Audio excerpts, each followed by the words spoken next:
Hello friends, welcome to Srisha's Fashion Trends. இன்னைக்கு இந்த வீடியோல வந்து நம்ம இந்த magnetic button வந்து எப்படி fix பண்றதுன்னு தான் வந்து பார்க்க போறோம். சரிங்களா? ஃபர்ஸ்ட் இதுக்கு பாத்தீங்கன்னா magnetic button வந்து வேணும். இந்த மாதிரி ஒரு magnetic button and then அதனுடைய pad and then இது வந்து fix பண்றதுக்கு இந்த மாதிரி ரெண்டு ரவுண்ட் பேஸ் வந்து தேவைப்படுது. நெக்ஸ்ட் இது நம்ம fix பண்றதுக்கு வந்து scissor யூஸ் பண்ணலாம் இல்லனா வந்து இந்த ரிப்பர் இது யூஸ் பண்ணலாம் and வந்து இந்த மார்க்கிங் சாக் வந்து நம்ம யூஸ் பண்ண போறோம். சோ இப்போ வந்து பாத்தீங்கன்னா நம்ம வந்து ஃபர்ஸ்ட் இப்போ இந்த இடத்துல நம்ம magnetic button இது வந்து இங்க fix பண்ணனும் அப்படினா ஃபர்ஸ்ட் இந்த பேஸ் வச்சு இந்த ரெண்டு கேப் தெரியுது இல்லீங்களா?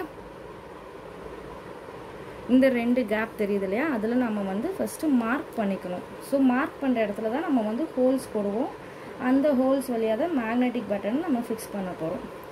இங்க பாருங்க இந்த மாதிரி வந்து ஹோல்ஸ் போடுறோம். சோ இத வந்து ஃபர்ஸ்ட் பாத்தீங்கன்னா எய்தர் இந்த ரிப்பர்ல வந்து ஹோல் பண்ணியும் நம்ம பண்ணலாம். ஹோல் பண்ணலாம். இல்ல இது நம்ம கஷ்டமா இருக்கும்னா ஜஸ்ட் இது ஈக்குவலா இப்படி ஃபோல்ட் பண்ணிக்கோங்க. ஈக்குவலா ஃபோல்ட் பண்ணி இந்த மார்க் பண்ண இடத்துல இந்த சிசரை வச்சு ஜஸ்ட் ஒரு லேசா ஒரு கட். இது வந்து ஆல்ரெடி வந்து நம்ம ஃபோம் வச்சு ஸ்டிட்ச் பண்ணதா. சோ இதுல வந்து 3 பீஸ் இருக்கும். ஒரு மெயின் கிளாத், ஒரு ஃபோம் and then ஒரு லைனிங் கிளாத் இருக்கும்.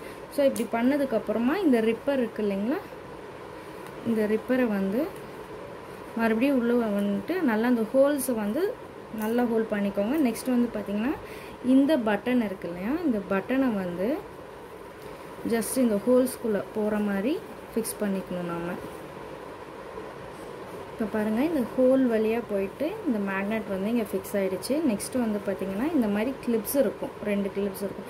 சோ இந்த கிளிப்ஸ்க்குள்ள தான் இந்த ஃப்ரேமை நம்ம இப்படி விட்டு ஜஸ்ட் அவுட்டர்ல வந்து இந்த மாதிரி பிரஸ் பண்ணிக்கணும்.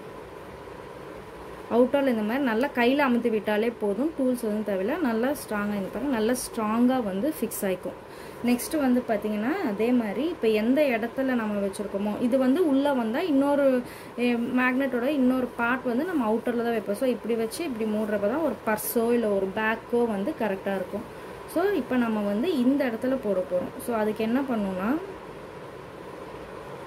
இந்த மேக்னெட் மேல இந்த சாக் கொஞ்சம் இது பண்ணிட்டோம்னா அது இத அழுத்துறப்ப அந்த பிரஸ்ஸிங் வந்து இங்க விழுந்துரும்.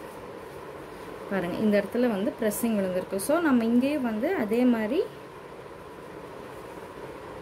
இந்த ஃப்ரேம் வச்சிட்டு மறுபடியும் நம்ம வந்து இந்த சாக்ல இந்த இடத்துல வந்து மார்க் பண்ணிக்கலாம். எங்க ஹோல் போடணுமோ அந்த இடத்துல வந்து நம்ம ஜஸ்ட் இந்த மாதிரி மார்க் பண்ணிட்டு அதே மாதிரி சிசர் வச்சு நம்ம கட் பண்ணிக்கலாம். ஆப்போசிட்ல வந்து ஃபோல்ட் பண்ணிட்டு சிசர் வச்சு இப்படி நல்லா கட் பண்ணி விட்டுக்கோங்க. சோ இப்படி கட் பண்ணதுக்கு அப்புறம் இந்த மேக்னெட்டோட இன்னொரு பார்ட் இருக்கு இல்லைங்களா? அத வந்து இப்படி இந்த ரெண்டு ஹோல்ஸ்க்குள்ளேயும் வர மாதிரி போட்டுட்டு இந்த பேஸ் வந்து அதே மாதிரி இதுக்குள்ள போட்டு அவுட்டர்ல வந்து நாம இப்படி வளைச்சு விடுறோம். நல்லா ஸ்ட்ராங்கா இருக்கும். இப்போ பாருங்க மேக்னெட்டிக் பட்டன் வந்து ஈஸியா வந்து ஃபிக்ஸ் ஆயிக்கும்.